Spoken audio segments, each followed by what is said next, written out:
bad at like remembering specific things from my childhood. The only thing I like about this is that I get to dress up in a suit. You know what I mean? I'd much rather be like, yo, Direct. I don't like I you. really don't like you. Like, to stay away from me because.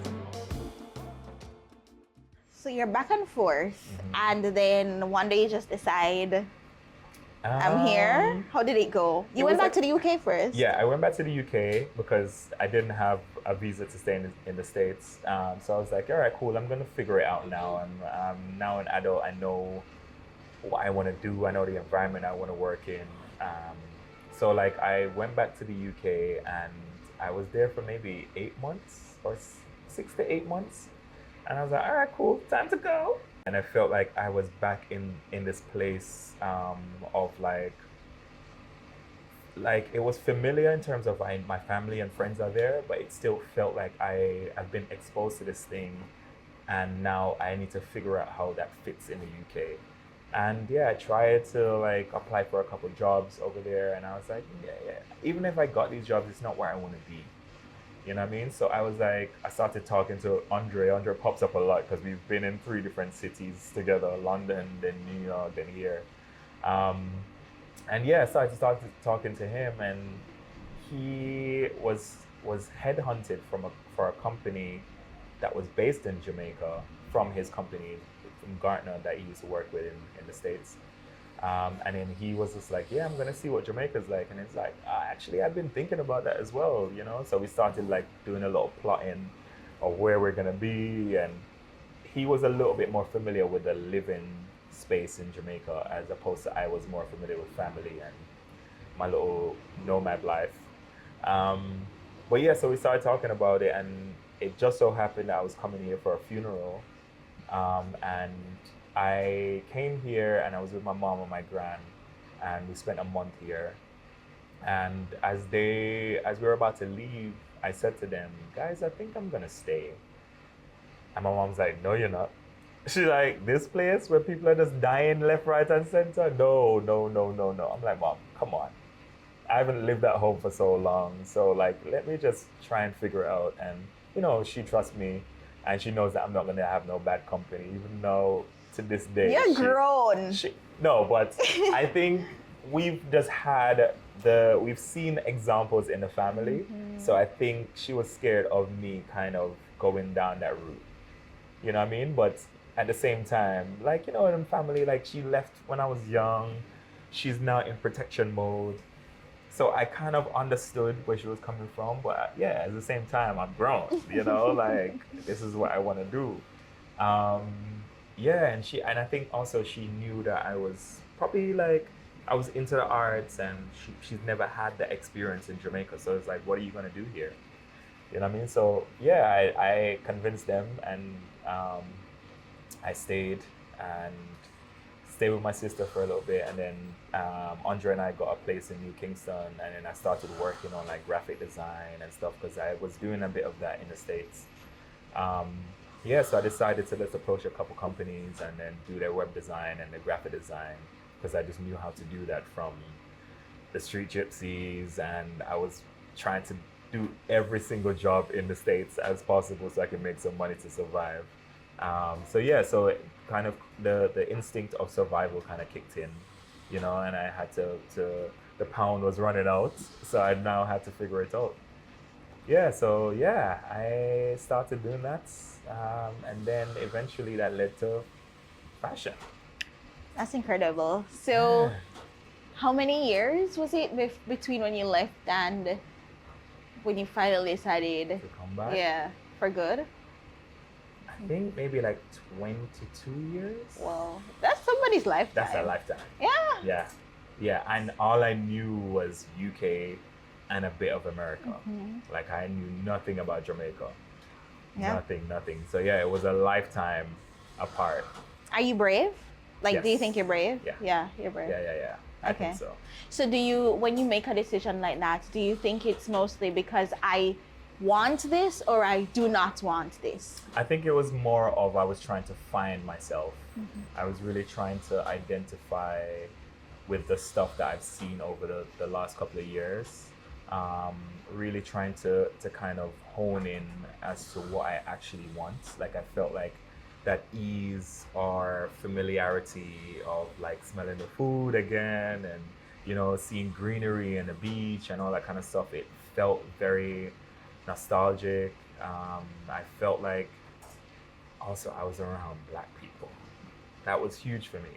You know what I mean? And it was very hard to kind of say that to some of my friends in the UK as well, because they never understood that, because a lot of them are born in the UK, so they didn't really know what that kind of identity does to a person when you don't have access to it all the time.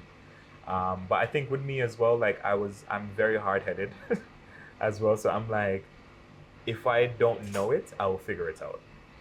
Like that's always my motto. Like even in the studio now, like I don't know everything. I didn't study this. It's not a technical thing for me, but I really sit down with things and I really like my brain goes to solution all the time.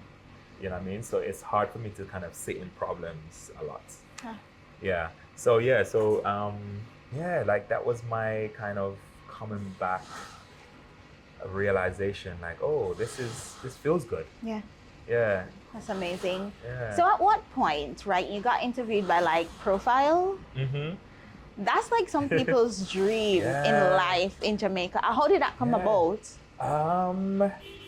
Hard work, Yeah. I guess. Like I did a lot of hard grinding, like trying to build this studio in Jamaica has been probably one of the hardest things I've ever had to do.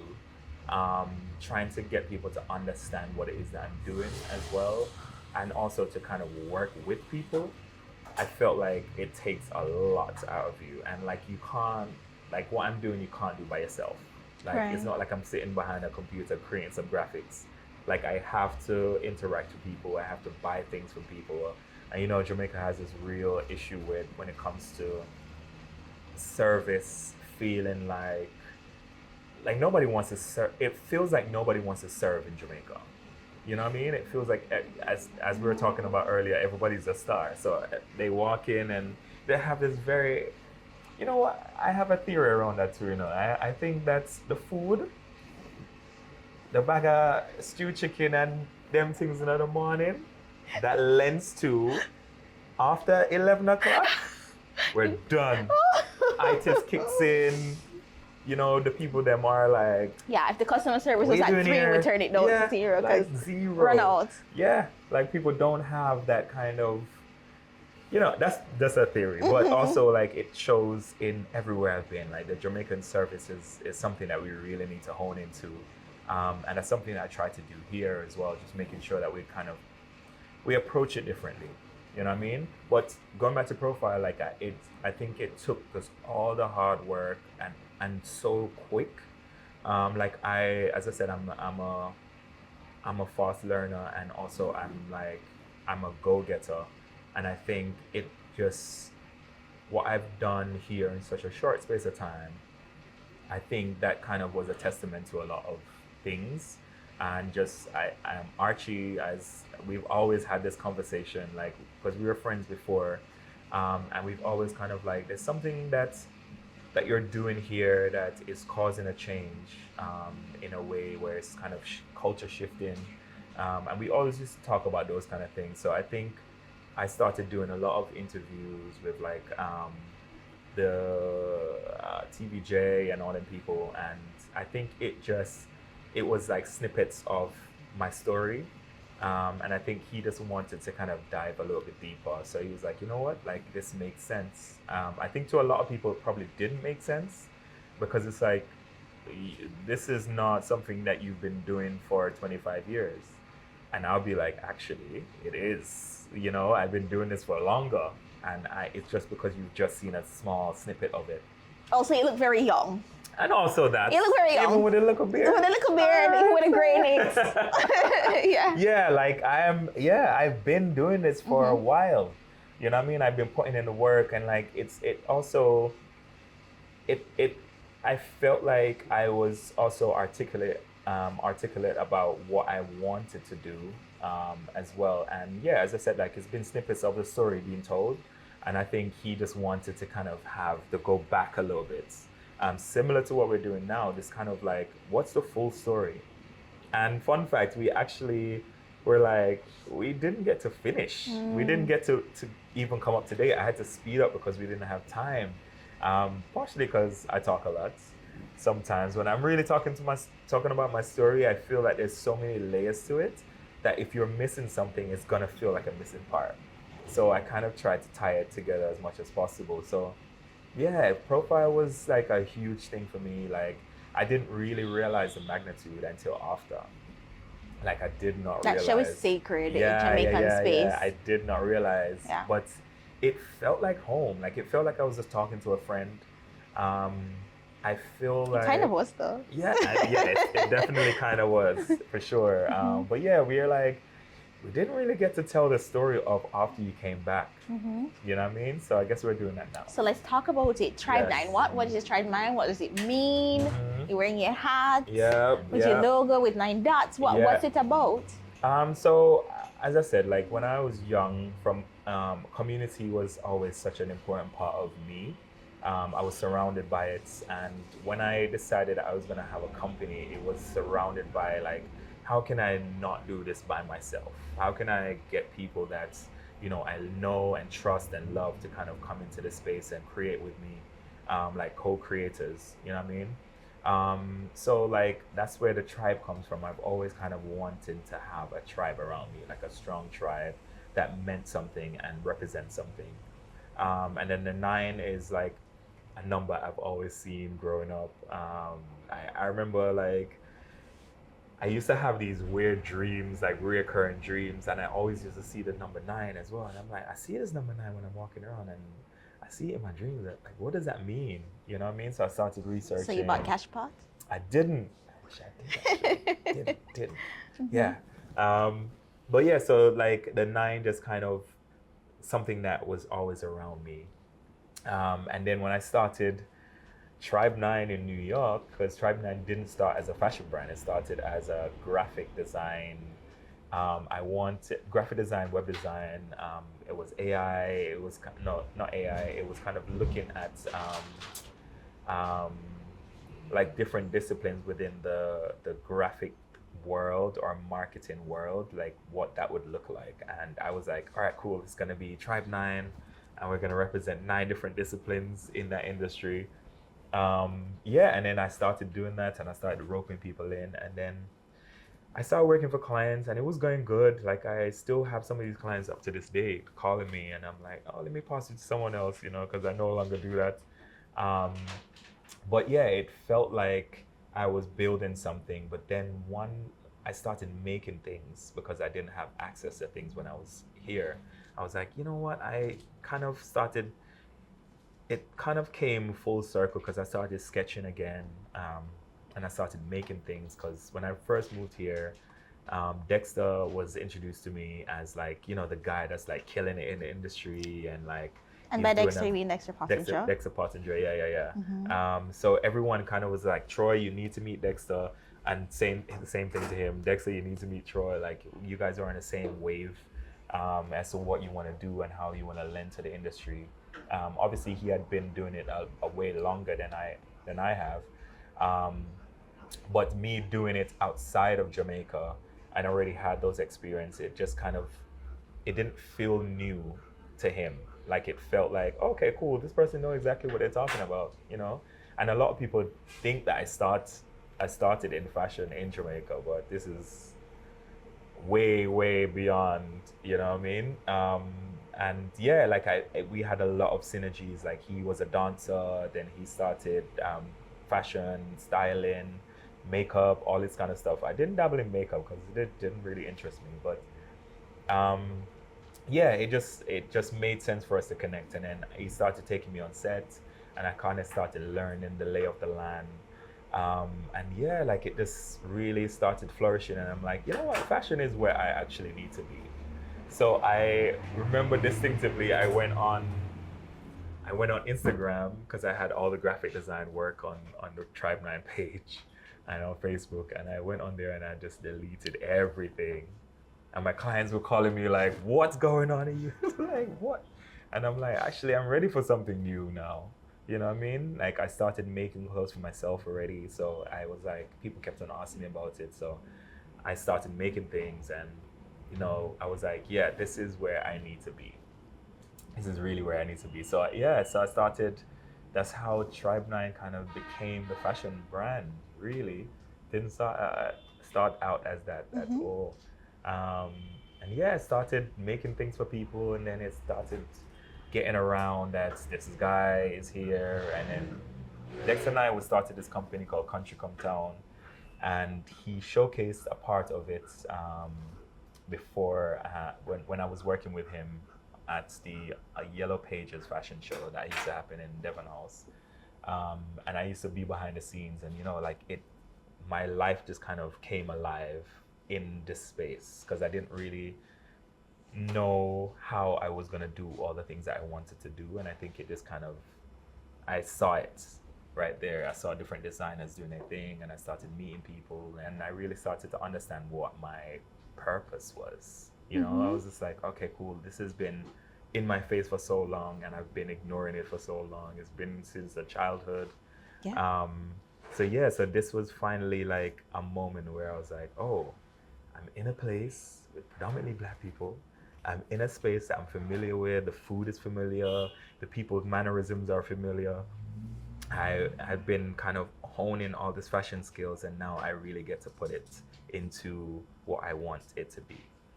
You know what I mean? So that really kind of came to light for me, and that's how I started really, really working with Tribe 9. So if you had to describe the aesthetic of your brand in a sentence, what would that be? I would say Black futurism. I love it. Yeah. I love it. Yeah.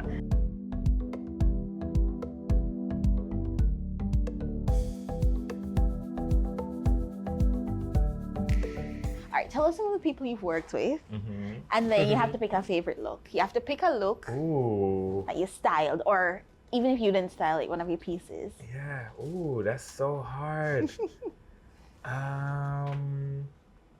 So some of the people I've worked with, and I always leave names out. I always forget. So we would go with Nicki Minaj. This is when I'm dancing or fashion? Just give us what Let's do fashion. with what. Let's do dance first. Okay. With who, and then we'll do the fashion. I with mean, who? the dance might not be as familiar with people because I guess, let me let the people judge for themselves. I did Pet Shop Boys. I did Mystique. I did Beyonce.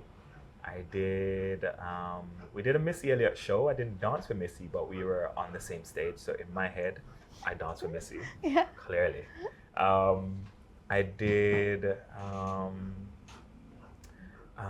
George Benson. It's so much. And venues? Venues, like all of them. We did Sadler's Wells. We did all the big venues in the UK. Like I don't think I did the Wembley Arena actually, but like O2 Arena, Sadler's Wells. We did the Roundhouse as well. We did the Fairfield Halls in Croydon. Like all of the when I was dancing, I was in it. Yeah. And then we toured around the UK pretty much. I remember this tour, there's a girl that was dancing for called Sandy Lamb, and she was like the first Jamaican I met that had like so much access. Like her husband had the record label and she was signed to the record label, and we used to get paid so easily. We used to travel every night with champagne, and it was all the things that I was just like, but she doesn't even have like a proper single out. It was insane. It was insane. But like me and my friend Rowdy, we were her two dancers, and we would go everywhere. Like every night we were in a different city, every single night. And I used to tour the city with like different things, but this was a consistent tour that we used to do. Big up Sandy Lamb. Big up Sandy Lamb. Yeah, because she used to get us paid. Yeah. Yes. Yeah, that's important. Yeah, man, that's very important. And then when it comes to fashion now, Tribe 9, Diani is at the top of my head. Beanie Man. Idonia. Idonia, we did Coffee, Lila IK, Savannah, Protege, Taurus Riley, pretty much all like Najeri. We did kind of most of the artists in Jamaica. Everybody that's to be hot. honest. Everybody Sean that's Paul, hot. Mhm. Yeah, like we listen. Yeah, that's right. We've been doing it. That's right. We've been You working. have. We've been No, working. you have to. Yeah, You don't yeah. get out of this. You have to Yeah. pick a look that's your favorite. Oh, you know, I don't necessarily have a look, Okay. but I enjoy really working with Diani. Okay. Yeah, because I feel like I love where his brain goes when it comes to fashion. Taurus Riley as well, like I love how fresh he is. Like he's so cool with like mixing prints and like he knows what he wants to do. Yeah, and he's not afraid of a bold piece. Yeah, like he comes in here and is like, yo, Tribe Night. He actually influenced one of my one of the vests. Yeah? Actually, I did a version of it and he's like, no, bro, like if you're gonna do it, do it. You know, like, and yeah, that kind of stuck with me a lot. Don't you love clients like that? Yeah, That push you. like that, because people think that it's just all the things is like going on in my head, and a lot of it is, but you see something on someone and it influences how the design turns out. Yeah. You know what I mean? And I love clients like that can really like, oh yeah, like it's not just a yes man, it's someone that is like, no, I don't really like that. You know, like how about we try this? You know what I mean? Because that really kind of grows you as a designer. It grows me for sure. But yeah, I think Diani, because I've had to work with him consistently the most, and he is like in my head, and I tell him this all the time, he's my muse, and he gives me like, if he is like steps into his full potential, I feel like he is my like Jamaican Lenny Kravitz.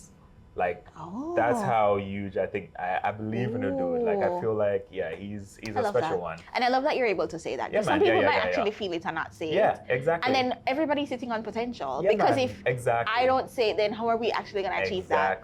Exactly. I Yeah, love man. that. I that's someone that I really am like. He makes me think about even designs a little bit different, because I'm like, oh, we can take a little bit more risk. You know what I mean? Like, and he has like a very creative kind of spirit to him. So he comes in and he's like, he knows kind of what he wants, and sometimes he's shy to say it, but sometimes he's like, yeah, not really sure about that. Let's try this. You know what I mean? And he will send me pictures all the time. Even when we're not working together, he's like, oh, yo, this is sick. Yeah. You know what I mean? So it's always in the back of my mind as to what He likes. his outlook is. I love that. Yeah. Okay. Yeah. So you are preparing to expand. Yes. You're working. The big bad world of fashion. Yeah. But you're taking it on head on. Yes. What do you want people to know?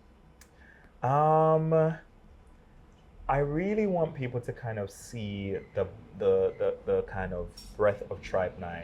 I think I started very much on this kind of this celebration of blackness, celebration. Like I really see like our clients as like royalties, you know, like how, when they step in the clothes, I want them to feel like I'm a part of something, I'm a part of a tribe, I'm a part of, like I don't want them to be the same people, but I really want them to kind of feel like they're a part of something, you know, like, and that's important for me. But I really want to kind of expand now into the world. So we're expanding the tribe, welcoming a few more people to the tribe, and like partnerships, endorsements, ambassadors, what it would. I want people to kind of see, like in the next year, I really want people to see what I've had as the bigger picture just really come into the forefront. You know what I mean? Because like what I'm doing now, it's really a blessing. Like I really get to kind of just really sit down with what I've created. I've had so much kind of feedback on from people that have worn the stuff that tell me how they feel, and so many like testimonials in a way. But I really want more people to feel that. I want more people to kind of join the tribe. I want to expand. I want to really kind of have that money to really look at what Tribe 9 could be if we had a marketing budget, if I wasn't doing most of the things myself, if I wasn't creating the graphics myself and some of the graphics myself, and like if I didn't have to design my own websites, you know, like it's very hard to kind of expand on something when you don't have full support. And I want people to kind of see Tribe 9 with that support, what it looks like, what it can do, like the plans that we have, how we want to bring kids into the space to kind of really teach them that this is a possibility. You know what I mean? Like do workshops with them, like really kind of hone into that, the full, as I said, the full breadth of Tribe 9. It's not just clothes. It's also like a lifestyle bit to it, and it's like a really push around my people. And also like kind of repping Jamaica outside of Jamaica. You know what I mean? I've had such a wild experience in the world, and I really want people to kind of see how that's influenced me through the clothes, through the lifestyle elements, through the workshops, and kind of bring more people into this drive, you know, so I can learn as well. Because that's also very, very important to me. I love to learn. You know one thing though? I know about you. If you say you're gonna do something, it's gonna happen. Yeah, I'm gonna do it. And it's not even in a, like, I just feel like I don't come to the conclusion of things so rash. Like I'm like, there's a vision. Yeah. You know, I really have a vision for it, and I really want to see that come to pass. You know? Like, and it will. Yeah. Because you're gonna do the work. Yeah, you don't I'm just gonna have the put in the vision, work. but you actually do what you need to do. I'm gonna put in the work. Yeah. And Nadia's gonna be here with me Oh putting yeah, in the love work Nadia. as well. Yeah. Love Nadia. And Quella is gonna be here on the sideline. And we have Onel and Aaliyah and Romario. Like there's so many people that makes up this brand. Yeah. And my friends that are helping me out. Like yeah, like and the clients, like, you know, they're the ones that really keep the brand going. Yeah. Yeah, so like I really want to kind of make them proud as well. Yeah. So yeah. All right, so I have one last question about, so I wanted to know if your experiences, your life dancing influenced your clothes. Because I feel like your clothes is unisex, or is that what you call it? Gender fluid? Yeah. But I feel like a lot of them move with you. They have movement and they have space. Some are structured, some are not as structured. Yeah. What's the intention? What's the feeling behind your designs? I think just kind of comfortability is like a big part of the designs to me. Like I feel like we have a lot of restrictions when it comes to clothes in such a hot climate. So I really want people to kind of feel like comfortable, but also kind of like there's a form to it. So I always kind of identify with like form and function. And that's a huge part of my dance days, because, you know, you want to move and stuff. And I work with a lot of artists, so I want them to feel comfortable to move and stuff. And like, I try not to kind of highlight the artist side of things too much, even though I really should, because it's good for PR. But like, it's not about that. Right. You know, it's about people and how people feel, you know, and I really want, like, it doesn't matter what your bank account looks like.